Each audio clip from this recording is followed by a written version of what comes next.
Hi Eagle! Hi mga kasambahay! Ngayon ituturo ko sa inyo ang ilang mga tips na aking ginagawa para aking maayos yung mga paperwork ko o mga dokumento na kailangang i-file.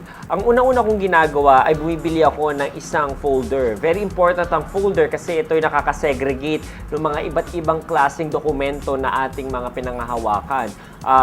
Ang pinaka-suggestion ko, no, ipagsama-sama ninyo yung mga importanteng dokumento. Ano-ano ba yon? Mga birth certificate, mga income tax return, mga insurance policy, etc. Ngayon, yung mga kailangan nyo parate, katulad ng mga birth certificate, isama nyo yun sa isang folder, ilagay nyo doon, tapos either lagyan nyo dito ng name, kung ano yung mga laman ng dokumento na yon. At pagkatapos nun, pwede nyo rin naman gawin kung kulang itong space na to para dun sa lista ng mga documents na nakapaloob dito, pwede yung sulatan dito sa folder mismo o kaya naman gumawa kayo ng isang label na gugupit lang kayo ng papel at doon nyo ilalagay yung mga list ng documents na yun na importante. Isa rin na sa pagsasegregate at para madaling makita, kunwari maraming document na sa loob ng isang envelope o folder, pwede kayong gumamit itong napaka-useful na tool para sa akin.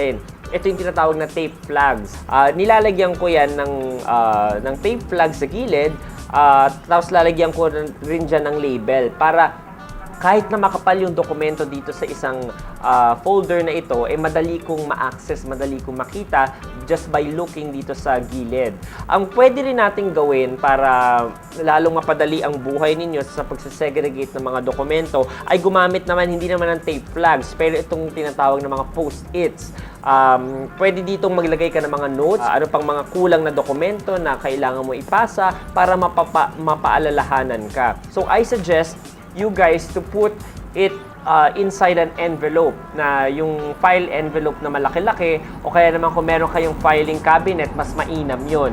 Mas maganda kung ipagsunod-sunod mo ito ayon sa date o kaya naman ayon sa pagkaka-alphabetical order. You have to protect your documents. Isa yun sa mga importanteng tip ko sa inyo. Kung ako sa inyo, bumili kayo ng malalaking plastic envelopes, better kung hindi siya lang snap-on, better kung siya yung parang secure, yung airtight. And lastly, ang pinaka-sasuggest ko, dahil nga kunwari magkaroon nga ng sakuna, sunog, baha, or whatever, kailangan readily accessible yung mga documents na yun. Secure, but at the same time, readily accessible. So yan, Eagle at mga kasambahay, ang ilan sa mga tips na may papayo ko para sa pag-aayos ng inyong mga dokumento.